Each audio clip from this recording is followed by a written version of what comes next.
Hello everyone, आज हम देखने जा रहे हैं पैरेलल प्रोसेसिंग। पैरेलल प्रोसेसिंग मतलब हमारे पास में मल्टीपल प्रोसेसेस साइमल्टेनियसली चल रही है। इसे हम एक रियल वर्ल्ड एग्जांपल की तरह से देखते हैं।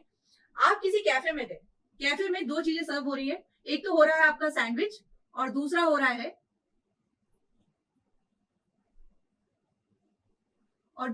आपका कॉफी। अब जो शॉप ओनर है वो एट ए टाइम एक सैंडविच बना पा रहा है और एक कॉफी बना पा रहा है। आप गए है ना, सैंडविच बनाने के लिए 5 मिनट लगे और कॉफी बनाने के लिए 10 मिनट। सिक्वेंशियली अगर इस टास्क को देखें तो आपको टोटल 15 मिनट वेट करना पड़ रहा है और आपको सैंडविच और कॉफी सर्व हो रही है। लेकिन ऐसे ही अगर 10 लोग आ जाते हैं, है ना, अब 10 लोग क्या खड़े हुए हैं, क्यू में खड़े हुए हैं, तो पहले को तो 15 मिनट में मिल जाएगा, दूसरे को कितने मिनट में मिलेगा, 30 मिनट में मिलेगा, तीसरे को 45 मिनट्स में, और ऐसे करते करते जो 10वां है उसे लगभग 2 घंटे या 3 घंटे बाद खाना सर्व होगा। तो ये तो बड़ा कॉम्प्लिकेटेड है ना। और इस तरीके से तो आप अगर प्रोसेस करेंगे तो क्या होगा, है ना, we will not be able to serve everyone, है ना। इसी चीज को अगर हम वो ओवरकम करना चाहे तो वो क्या कर सकता है कि सैंडविच और कॉफी को साइमल्टेनियसली बना, है ना। अब साइमल्टेनियसली बनाने लगा तो क्या होगा कि मैक्सिमम एक को सर्व करने के लिए फिर भी कितना लग रहा है, 10 मिनट्स। तो 60 मिनट बाद, करीबन 1 घंटे बाद 10वें पर्सन को वो सर्व कर पाएगा सैंडविच और कॉफी। अभी भी आप देख रहे हैं कि जो टाइम है वो रिड्यूस तो हुआ है, लेकिन वो इतना रिड्यूस नहीं हुआ है। और क्या कर सकता है, मल्टीपल सैंडविच मेकर्स और कॉफी मेकर्स चला सकता है। अब उसने क्या किया है, 5 या 10 सैंडविच मेकर्स और कॉफी मेकर्स बनाने लगा। तो अब क्या हो रहा है, 15 मिनट जो टाइम था, अब वो 15 मिनट में सर्व कर पा रहा है हर एक कस्टमर को। तो यहाँ आप देख पा रहे हैं कि पैरेलल प्रोसेसिंग से कैसे हमारा परफॉर्मेंस इंप्रूव होता है। लेकिन पैरेलल प्रोसेसिंग में हमें साथ में क्या लग रहा है, हमें एक्स्ट्रा हार्डवेयर लग रहा है और हमें ये आइडेंटिफाई करना पड़ रहा है कि हम किस चीज को पैरेलली कर सकते हैं। ठीक है। अब अगर एक खुद प्रोसेस इटसेल्फ भी अगर फर्दर डिवाइड हो सकती है तो हम उसे भी डिवाइड करेंगे, और प्रोसेस डिवाइड नहीं हो सकती तो वो जितने सेगमेंट्स में बन रही है एटलीस्ट उन सेगमेंट्स को हम क्या कर सकते हैं, पैरेलली प्रोसेस कर सकते हैं। यही कंसेप्ट हम लेके आते हैं हमारे डिजिटल सिस्टम्स में। डिजिटल सिस्टम्स जिनका डेवलपमेंट ही इसलिए हुआ कि हम जो डेटा ट्रांसफर करना चाहते हैं, जो हम प्रोसेसिंग करना चाहते हैं, वो बहुत बड़ी है ना, और हम चाहते हैं वो काफी जल्दी और करेक्ट हो सके। अब जल्दी होना चाहिए, इसीलिए हम बात कर रहे हैं किसकी, पैरेलल प्रोसेसिंग की। तो पैरेलल प्रोसेसिंग खुद ही एक डोमेन है जहां हम ये आइडेंटिफाई करने की कोशिश करते हैं कि कौन से हमारे ऑपरेशंस हैं जिनको हम सब ऑपरेशंस में डिवाइड करें और उसे साइमल्टेनियसली एग्जीक्यूट कर सके। उससे क्या होगा, उससे हमारा जो टाइम है वो रिड्यूस हो जाएगा। तो उसके लिए हम क्या कर सकते हैं, जैसे हमने कैफे में देखा था कि हमने 10 सैंडविच मेकर्स और 10 कॉफी मेकर्स लगा दिए। इसका मतलब क्या, हम जो डिवाइसेस है या हार्डवेयर है उनकी मल्टीपल कॉपीज रखें। तो हाँ, मल्टीपल कॉपीज रखने पर क्या होगा, जो ऑपरेशंस हैं वो साइमल्टेनियसली दो जगह अलग अलग रन हो सकते हैं। तो आपके पास में अगर 2 ALU है तो आप क्या कर सकते हो, ALU 1 पे एक ऑपरेशन कर लिया, ALU 2 पे एक ऑपरेशन कर लिया। लेकिन यहाँ तो सब कहेंगे कि इससे कॉस्ट बढ़ जाएगी। पहले जब हम बात कर रहे थे 1980s की और 70s की, डेफिनेटली तब bearing a hardware aids to the cost. But आज जब हम बात करते हैं जिस लेवल पे हमारे सेमीकंडक्टर डिवाइसेस चीप हैं, तो हमारे पास में when we talk about performance versus cost, तो कॉस्ट जो है वो इतनी ज्यादा नहीं बढ़ेगी अगर हम हार्डवेयर को मल्टीपल कॉपीज लगा दें, लेकिन performance will give a huge impact, है ना। परफॉर्मेंस हमारा पर्टिकुलर हार्डवेयर सर्किटरी से बहुत ज्यादा बढ़ सकता है या बहुत ज्यादा कम हो सकता है। अब यहाँ एक और क्वेश्चन आता है कि क्या हम सभी टास्क को पैरेलली प्रोसेस कर सकते हैं। तो sometimes it is possible, sometimes it is not possible. तो जो हमारे टास्क है उसे हमें किस तरीके से विजन करना चाहिए, 2 तरीके से। पहला, सब ऑपरेशंस, और दूसरा मल्टीपल फंक्शनल डिवाइसेस।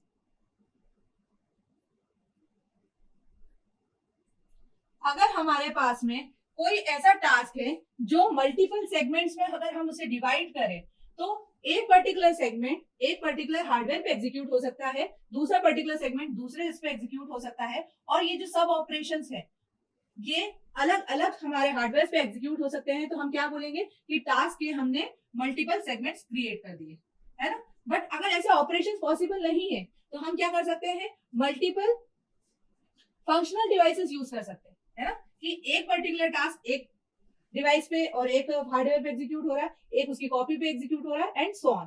तो इस तरीके से हम क्या कर सकते हैं, टास्क को सब ऑपरेशंस में कन्वर्ट करके या मल्टीपल फंक्शनल डिवाइसेस लगाकर हम उसे पैरेलल प्रोसेसिंग में पुश कर सकते हैं। इसी के लिए एक सिंपल सा एग्जांपल ले लेते हैं कि हमारे पास में अगर शिफ्टर्स है, तो शिफ्टर्स क्या करते हैं, बिट बाय बिट ऑपरेशन करते हैं, है ना।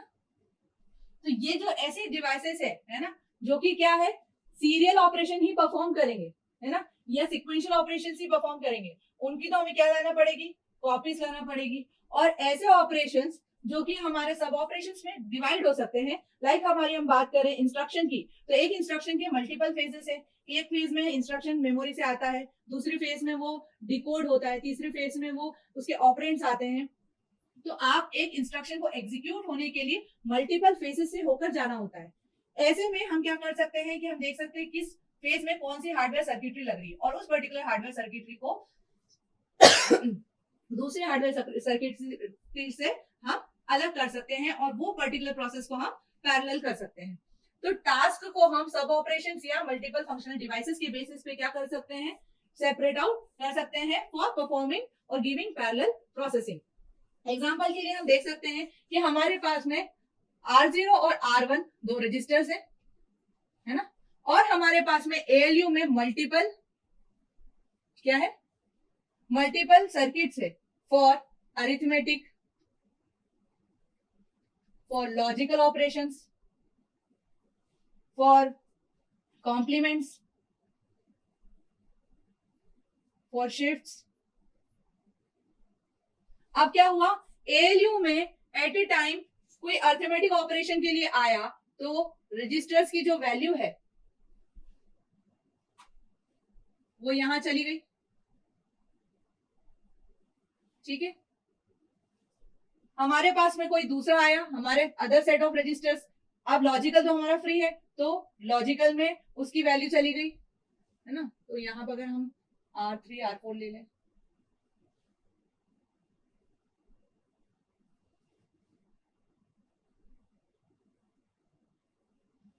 ठीक है। तो क्या कर रहे हैं हम, हमने डिवाइड कर दिए जो सर्किटरी थी अलग अलग, है ना, ALU में, और ये अलग अलग ऑपरेशन अब कर सकते हैं। तो इस तरीके से हम हमारे सिस्टम में पैरेलल परफॉर्मेंस को आइडेंटिफाई करके हमारे ओवरऑल जो सिस्टम है उसकी क्या कर सकते हैं, परफॉर्मेंस को इंप्रूव कर सकते हैं।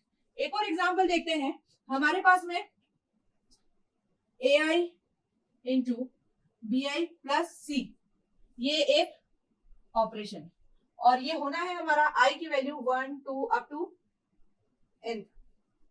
तो इसमें डेटा किसे आएगा आपका, A1 into B1 plus C1, A2 into B2 plus C2, and so on. दिख रहा है आपको। तो आप यहाँ आइडेंटिफाई कर पा रहे हैं कि पहले क्या होगा, ये दोनों लोड होंगे, फिर इन दोनों का मल्टीप्लीकेशन होगा, फिर ये लोड होगा, है ना। जब इन दोनों का मल्टीप्लीकेशन होगा तब ये लोड हो सकता है, जब ये लोड हो सकता है उसी वक्त उसके बाद में क्या होगा, इन दोनों का जो फाइनल रिजल्ट है उससे मल्टीप्लीकेशन होगा। तो यहां हम देख लेते हैं कि हमारा A और B और तीसरा हमारे पास में C। तो A और B सबसे पहले R1 और R2 में लोड होंगे, ठीक है। ये लोड होने के बाद में किस पे जा रहे हैं, ये जा रहे हैं मल्टीप्लायर में, और मल्टीप्लाई में जब ये हो रहे हैं तभी क्या हो सकता है, ये R3 में आ जाए, है ना। जब ये R3 में आ जाए, इसका रिजल्ट R4 में आ रहा है, तो सॉरी, इन दोनों का रिजल्ट हम कहाँ में डाल दें, ऐड में डाल दें, और हमारा फाइनल R6 में वैल्यू आ जाएगी। तो दिख रहा है आपको कि हम क्या कर पा रहे हैं, मल्टीप्लीकेशन के टाइम में लोड ऑपरेशन कर पा रहे हैं, क्योंकि मल्टीप्लीकेशन तो अर्थमेटिक का काम है, लोड में आपको डेटा बस का काम है। यहाँ पर ऐड ऑपरेशन, तो जहां पर भी हमें ऐसा किसी भी वैल्यूज को देखकर, है ना, किसी भी इंस्ट्रक्शन को देखकर या किसी भी फंक्शनल यूनिट को देखकर अगर उसकी मल्टीपल कॉपीज या फंक्शनल यूनिट के फर्दर सब डिवीजन कर सकते हैं on the basis of what their functions, हम हमारे सिस्टम की पैरेलल परफॉर्मेंस या पैरेलल प्रोसेसिंग को इंप्रूव कर सकते हैं।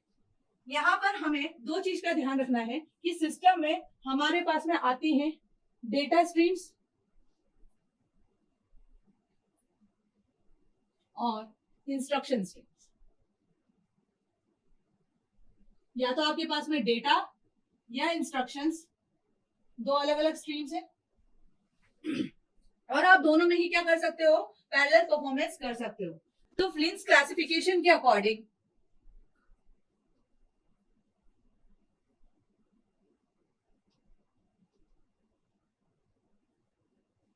हमारे सिस्टम में दो तरीके की प्रोबेबिलिटी है। एक तो हमारे पास में आते हैं हमारी डेटा, और दूसरा है हमारे पास में इंस्ट्रक्शंस। एंड ही सेड कि एक सिस्टम में अगर सिंगल इंस्ट्रक्शन, सिंगल डेटा हो, इसका मतलब कि हमारे पास में ऐसा सिस्टम है जिसके पास में एक कंट्रोल यूनिट, एक एएलयू, एक मेमोरी और एक एक कंपोनेंट्स है, and they will perform sequential operation.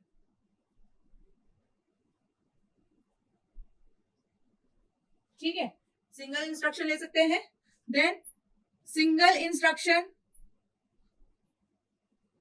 Multiple data.